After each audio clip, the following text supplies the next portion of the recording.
فرزند زہرا یہ حالات برے ہیں۔ کاشانۂ بصیرت ویب سائٹ، واٹس ایپ اور یوٹیوب چینل پر مشتمل ایک ایسا مکمل پلیٹ فارم جس پر محروم بصارت کے لیے بالخصوص اور تمام افراد کے لیے بالعموم سینکڑوں کی تعداد میں مستند اسلامی کتب دستیاب ہیں۔ لہذا گزارش ہے کہ آپ اپنی ذمہ داری نبھاتے ہوئے کاشانۂ بصیرت کی ویب سائٹ کو وزٹ، واٹس ایپ چینل کو فالو اور یوٹیوب چینل کو سبسکرائب کرنے کے ساتھ ساتھ بیل آئیکن کو پریس کیجئے تاکہ آپ علم کے حصول کے ساتھ ساتھ مذہب اہل بیت کی اشاعت میں بھی اہم کردار ادا کرتے رہیں۔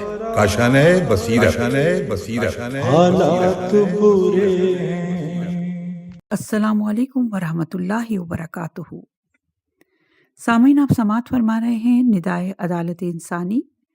مصنف ہیں جارج جرداق، مترجم ہیں علامہ سید محمد باقر النقوی صاحب۔ آج ہم آپ کے سامنے اس کی 5ویں ریکارڈنگ پیش کر رہے ہیں۔ صفحہ نمبر 45 ہے۔ امام علیہ السلام کے اوصاف اور خصائل اور ان کی عدالت سے متعلق بیان جاری تھا۔ ہم نے جہاں اس سلسلے کو منقطع کیا تھا، آج وہیں سے دوبارہ جوڑتے ہیں۔ ایک مرتبہ کا واقعہ ہے کہ آپ نے ایک عیسائی شخص کے پاس اپنی زرہ دیکھی۔ اس کو فیصلے کے لیے قاضی کے پاس لے گئے جس کا نام شریح تھا۔ جب دونوں قاضی کے سامنے پہنچے تو علی علیہ السلام نے کہا، یہ میری زرہ ہے جس کو نہ میں نے بیچا ہے نہ کسی کو دیا ہے۔ قاضی نے اس شخص سے پوچھا کہ امیر المومنین کے دعوے کے بارے میں کیا کہتے ہو؟ مسیحی نے کہا، یہ زرہ میری ہے۔ اس کے باوجود میں امیر المومنین علیہ السلام کو جھوٹا نہیں سمجھتا ہوں۔ اس وقت شریح نے علی علیہ السلام کی طرف رخ کر کے پوچھا کہ آیا آپ کے پاس کوئی گواہ ہے کہ یہ زرہ آپ کی ہے؟ آپ نے ہنس کر کہا کہ شریح نے ٹھیک کہا، واقعی میرا کوئی گواہ نہیں۔ شریح نے اس مسیحی شخص کے حق میں فیصلہ دیا اور وہ زرہ لے کر روانہ ہوا۔ امیر المومنین علیہ السلام پیچھے سے اس کو دیکھتے رہے۔ ابھی وہ چند قدم بھی نہیں گیا تھا کہ یہ کہتا ہوا پلٹا، میں گواہی دیتا ہوں کہ اس طرح کا حکم پیغمبروں کے احکام میں سے ہے۔ جو شخص مومنین کا امیر ہو وہ مجھ جیسے انسان کے ساتھ اس قاضی کے اجلاس میں شریک ہو جو خود اسی کا ماتحت ہے، اور قاضی بھی امیر کے خلاف فیصلہ کرے۔ پھر کہا، خدا کی قسم اے امیر المومنین، زرہ آپ ہی کی ہے اور میں اپنے دعوے میں جھوٹا تھا۔ اس کے بعد لوگوں نے دیکھا کہ وہ عیسائی علی علیہ السلام کی فوج کا ایک وفادار سپاہی ہے اور وہ جنگ نہروان میں خوارج کے مقابلے میں تمام پہلوانوں سے زیادہ جدوجہد کر رہا تھا۔ ابن ابی رافع سے منقول ہے کہ وہ کہتے ہیں کہ میں علی ابن ابی طالب کے بیت المال کا متحمم تھا اور اس کا کاتب تھا۔ بصرے کے مال میں سے ایک موتیوں کا گلوبند بھی ہمارے بیت المال کی تحویل میں آیا تھا۔ علی ابن ابی طالب علیہ السلام کی دختر نے میرے پاس کہلا بھیجا کہ مجھ کو معلوم ہوا ہے کہ ایک موتیوں کا گلوبند امیر المومنین کے بیت المال میں ہے اور وہ تمہارے اختیار میں ہے۔ اس کو بطور امانت میرے پاس بھیج دو تاکہ عید الاضحیٰ کے روز پہن لوں، اس کے بعد واپس کر دوں گی۔ میں نے اس شرط کے ساتھ اس کو بھیج دیا کہ اس کے تلف ہونے یا خراب ہونے کی آپ ذمہ دار ہوں گی اور 3 روز کے اندر اندر مجھ کو واپس مل جانا چاہیے، جس کو انہوں نے منظور کر لیا۔ اتفاق سے امیر المومنین علیہ السلام کی نظر اس گلوبند پر پڑ گئی۔ آپ نے اس کو پہچان لیا اور اپنی بیٹی سے کہا، یہ ہار تمہارے پاس کیوں کر پہنچا؟ بیٹی نے کہا، امیر المومنین کے خزانچی ابن ابی رافع سے اس ضمانت پر لیا ہے کہ عید الاضحیٰ کے دن تک پہن کے 3 روز میں واپس کر دوں گی۔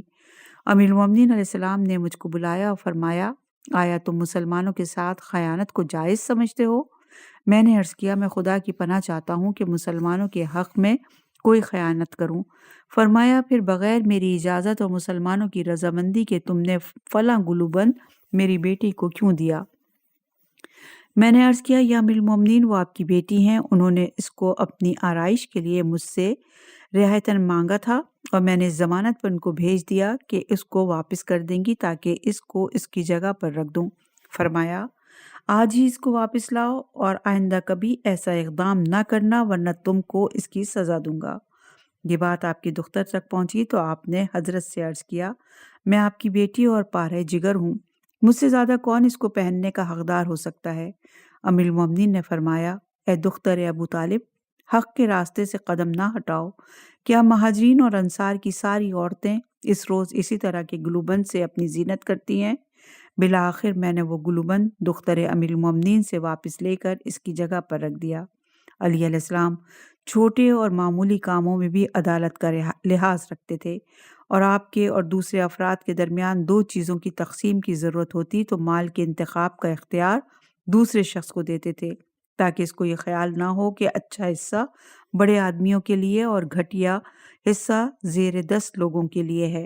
ایک روز اپنے غلام کے ہمراہ ابو النار جامہ فروش کے پاس تشریف لے گئے، دو لباس خریدے، اپنے غلام سے فرمایا کہ ان میں سے جو چاہو منتخب کر لو۔ غلام نے ایک اٹھا لیا۔ علی علیہ السلام نے کہا کہ یہ دوسرا لو۔ آپ نے اپنے اعمال اور حکام کو جو فرمان و خطوط لکھے وہ سب انصاف کے محور پر گردش کرتے تھے۔ آپ اور بیگان نے سبھی علی علیہ السلام کی مخالفت پہ متفق ہو گئے تھے، جس کا سبب یہ تھا کہ عدل اور انصاف کی منزل میں آپ کو ترجیح نہیں دیتے تھے اور اپنے اعزا اور اقربا کے ساتھ کوئی امتیازی سلوک نہیں فرماتے تھے۔ کسی کی باتیں آپ کے اوپر اثر انداز نہیں ہوتی تھیں اور صرف حق کی بات کو قبول فرماتے تھے۔ جب عثمان بن عفان خلیفہ ہوئے تو انہوں نے اپنے اعزا اور احباب اور مخصوصین کو جاہ و ثروت حاصل کرنے کی پوری چھوٹ دے دی اور غلط مشورہ دینے والوں کی پیروی کی۔ مروان سب سے زیادہ ان کے مزاج میں دخیل تھا۔ انہوں نے ابو بکر کی اس حکیمانہ وصیت پر عمل نہیں کیا جو انہوں نے اپنے جانشین عمر کو کی تھی۔ ابو بکر نے کہا، جو لوگ اپنا پیٹ بھرنے کی فکر اور جاہ و دولت حاصل کرنے کی طاق میں ہیں، ان کو اپنا مقرب نہ بنانا، اس چیز پر فریفتہ نہ ہو جانا کہ یہ رسول اللہ کی صحبت میں بیٹھتے ہیں اور حضرت کی خدمت سے مشرف ہوئے ہیں۔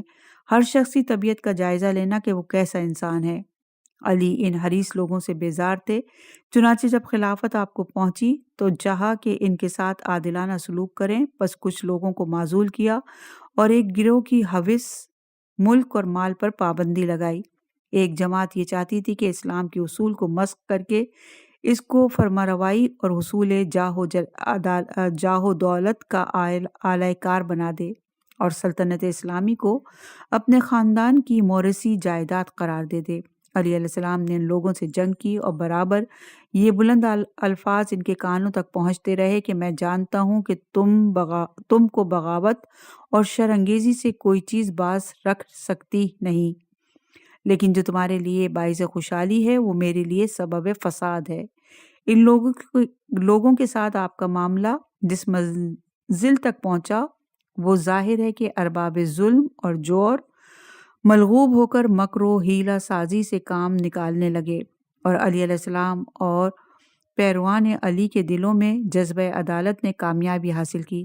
اگرچہ بظاہر یہ حضرات مظلوم ہوئے، جب علی علیہ السلام ابن ملجم کی ضربت سے شہید ہوئے تو ایک نخعی عورت ام الحشم نے آپ کا مرثیہ کہا، جس کی ایک مصرع یہ ہے کہ حضرت کے بارے میں لوگوں کی رائے اور حضرت کے عدل اور داد کی معرفت کو نمایاں کرتی ہے، یعنی حق کو قائم کرتے ہیں اور اس میں شک نہیں کرتے اور اپنے بیگانے اور یگانے سب کے ساتھ عدل و داد سے کام لیتے ہیں۔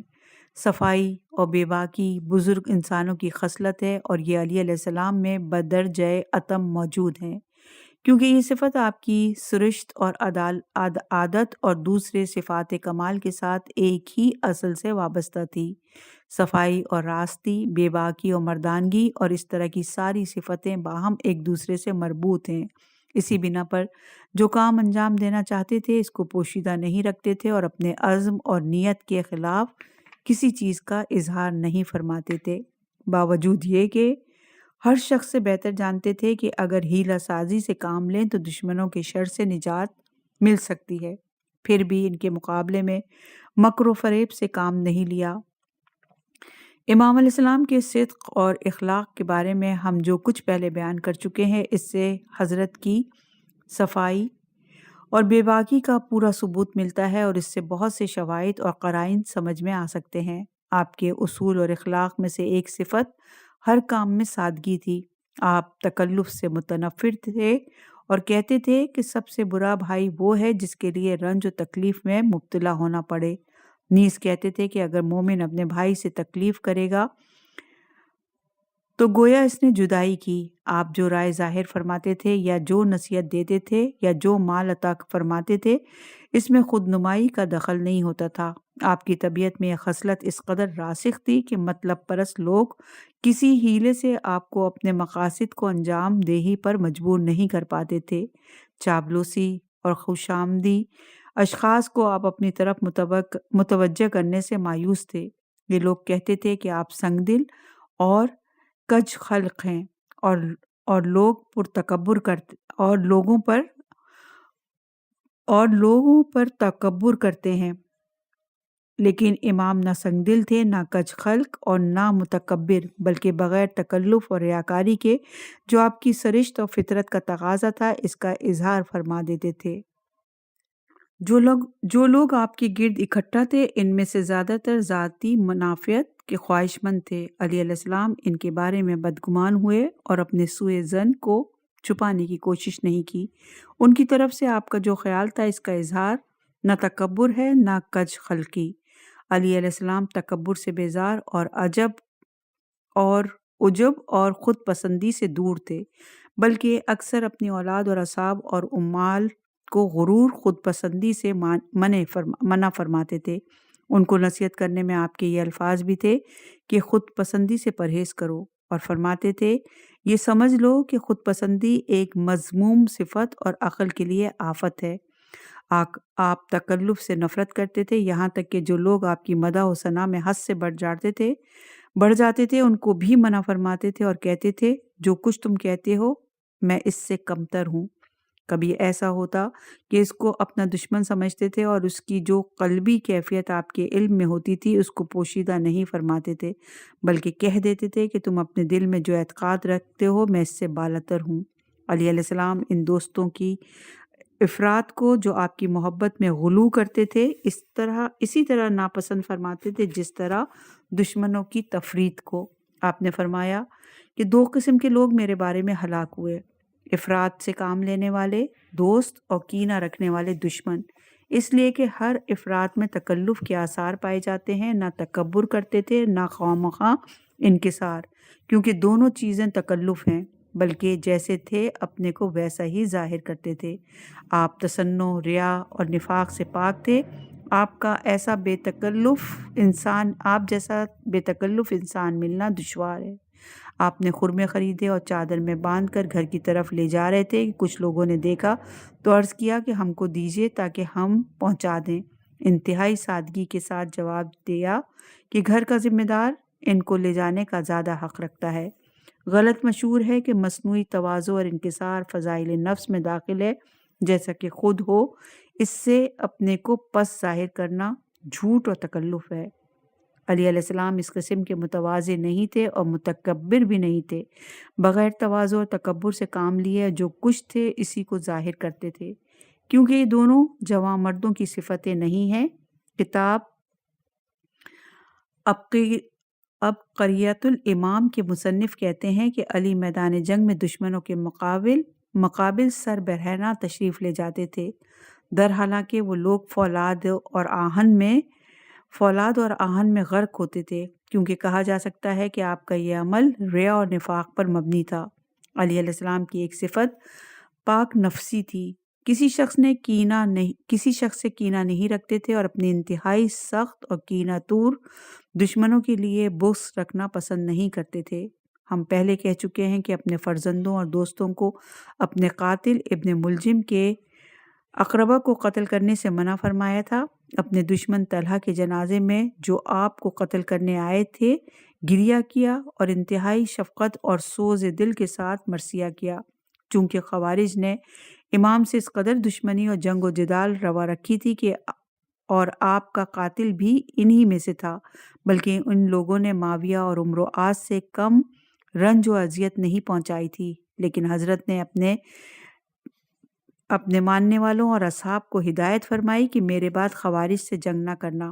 اس ممانعت کا سبب یہ تھا کہ آپ جانتے تھے کہ یہ لوگ غلط فہمی کے شکار ہیں اور نادانستہ طور پر گمراہ ہو گئے ہیں، حق کے طلبگار تھے لیکن اس کی تشخیص میں خطا کار ہو گئے، برخلاف معاویہ اور ان کے اصحاب کے۔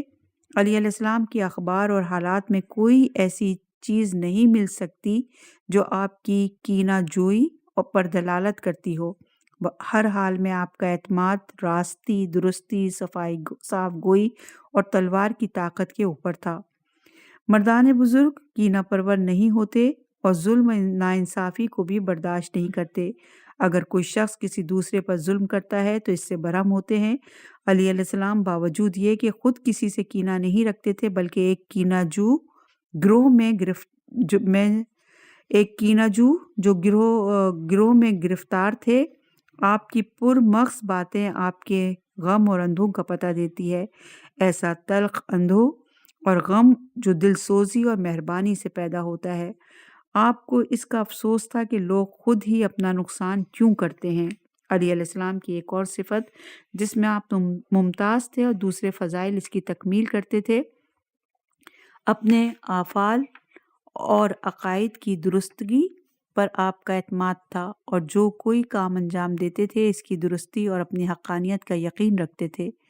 جس وقت جزیرۃ العرب کے نامی پہلوان عمرو بن عبدود سے جنگ کرنے کا ارادہ فرمایا تھا تو پیغمبر صلی اللہ علیہ وآلہ وسلم اور اصحاب نے آپ کو اس قصد کے خطرناک انجام سے متنبہ کیا، لیکن آپ نے مقابلہ کرنے کی ٹھان لی کیونکہ اپنی دلیری کے ساتھ دل میں جوش اور حمایت بھی رکھتے تھے۔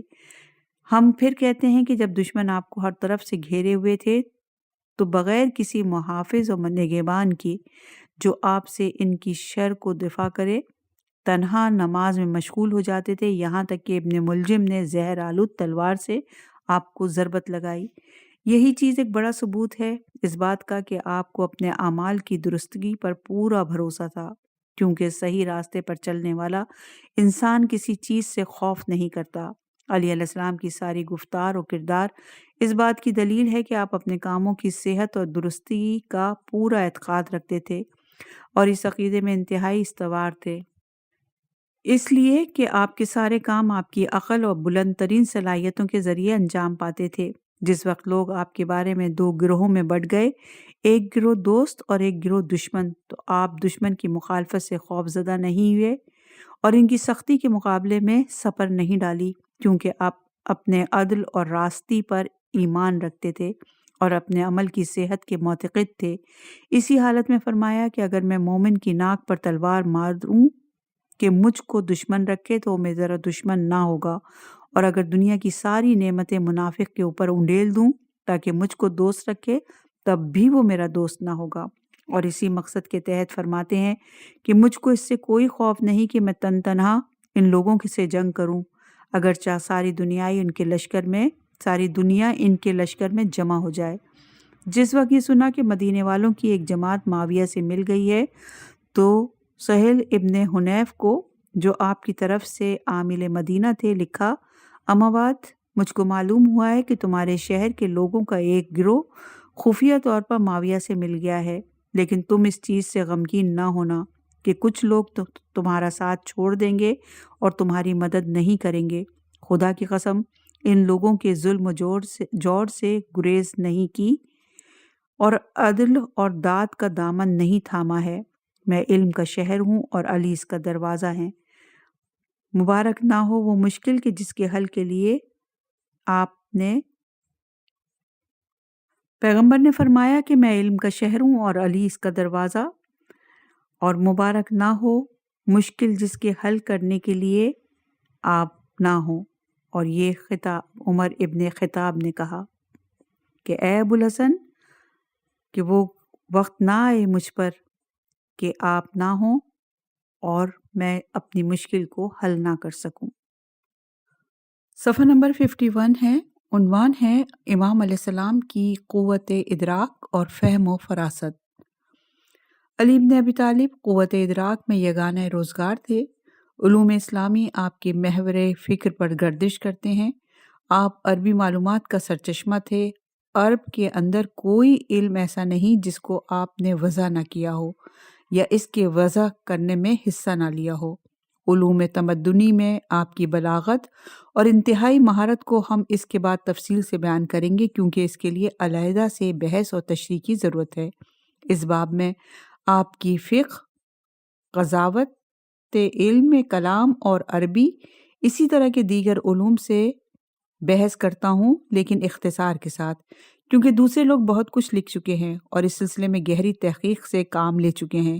جو کچھ انہوں نے تفصیل اور شرح اور سے لکھا ہے، اس کو میں اختصار کے ساتھ پیش کرتا ہوں، اور اس موقع پر انہوں نے اختصار کیا ہے یا کوئی تعرض نہیں کیا، اس کی تفصیل دے رہا ہوں۔ پہلے قرآن و حدیث سے آغاز کلام کرتا ہوں، پھر دوسرے علوم کا تذکرہ کروں گا تاکہ یہ معلوم ہو سکے کہ علی کے بارے میں رسول اللہ صلی اللہ علیہ وسلم کا یہ ارشاد کہ انا مدینۃ العلم و علی ان بابھا، میں علم کا شہر ہوں اور علی اس کا دروازہ ہے، کیوں کر صحیح اترا۔ علی علیہ السلام نے اپنے پسر ام کی تربیت میں پرورش پائی، ان کی شاگردی کی، ان کی عادت اور سیرت کو اپنایا، میراث پیغمبر صلی اللہ علیہ وآلہ وسلم آپ کے دل و دماغ میں پیوست ہوئی۔ قرآن میں حکیمانہ عقل اور نظر کے ساتھ غور و تأمل کیا اور اس کے باطن اور حقائق کو دریافت کیا۔ حالات زمانہ نے ایسی صورت اختیار کی کہ قرآن میں غور و فکر کرنے کا آپ کو کافی موقع ملا۔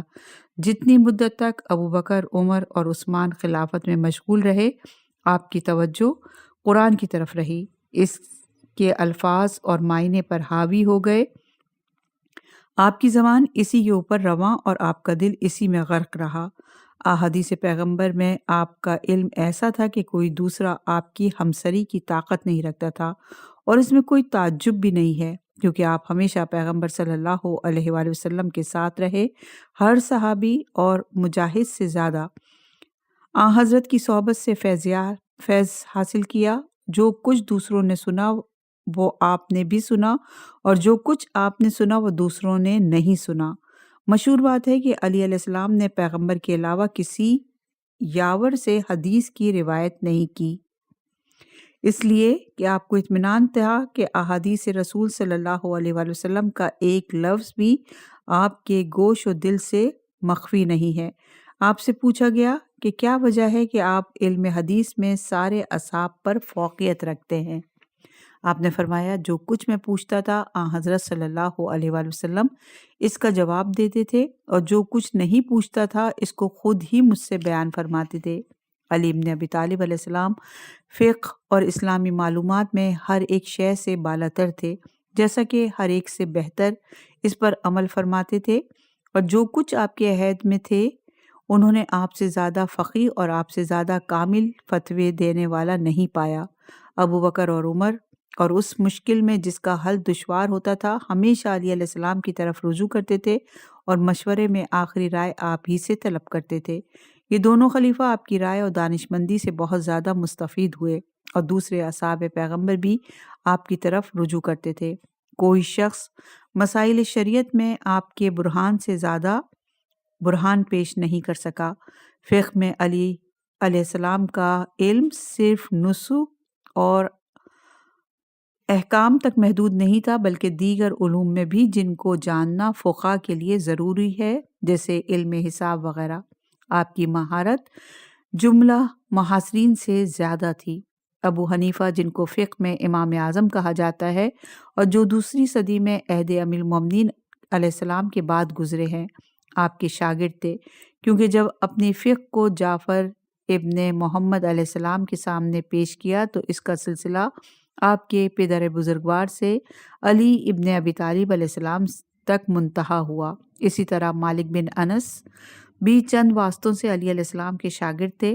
مالک نے فقہ کو ربیہ سے حاصل کیا، ربیہ نے اکرمہ سے، اکرمہ نے عبداللہ سے، اور عبداللہ نے علی علیہ السلام سے، عبداللہ بن عباس سے، جو سب کے استاد تھے۔ پوچھا گیا کہ آپ کے علم کو آپ کے ابن ام کے علم سے کیا نسبت ہے؟ ابن ام سے مراد علی علیہ السلام ہے۔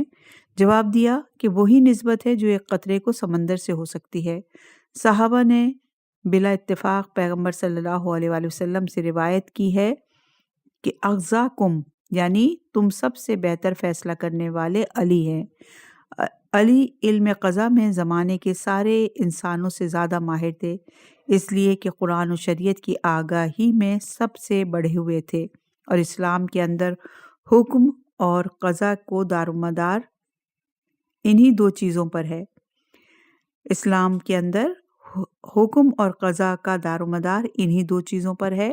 فہم و فراست، قوت فکر و خرد میں بھی ایسے تھے کہ اختلاف کے محل میں زیادہ قرین ثواب اور مطابق عقل اور حکم کو اختیار کرنے کے ہر ایک سے بہتر صلاحیت رکھتے تھے۔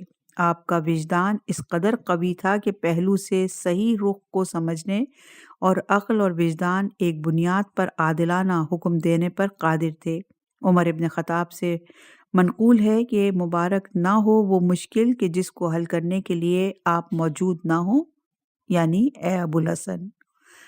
علی علیہ السلام حکم اور قضا میں دعویٰ کرنے والوں کی بھی رعایت کرتے تھے اور قوم اور عوام الناس کا بھی لحاظ رکھتے تھے۔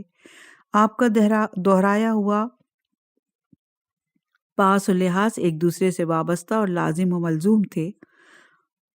آپ وہ پہلے قاضی ہیں جنہوں نے عوام کے حق کو فلسفی اور حکیمانہ نظریے سے ثابت کیا اور فرمایا کہ اس حق کی رعایت حاکموں کے فرائض میں سے ہے۔ دعویداروں سے قطع نظر تمام انسانوں کے درمیان عمومی نظم و نسق کی جہت سے بھی عدالت کی رعایت ضروری ہے۔ لوگوں پر کچھ ایسی ذمہ داریاں ہیں جن کو اس قوم کی اصلاح کے لیے انجام دینا ان کا فرض ہے، جس کے اندر وہ زندگی بسر کرتے ہیں۔ انسانوں کے درمیان ایک قسم کا ربط موجود ہے اور اجتماعی قوانین نے ان کو ایک دوسرے سے متحد کر دیا ہے۔ ان قوانین کا احترام اور لحاظ قوم کی اصلاح کے لیے ضروری ہے، نہ کہ محض انفرادی اغراض کے لیے۔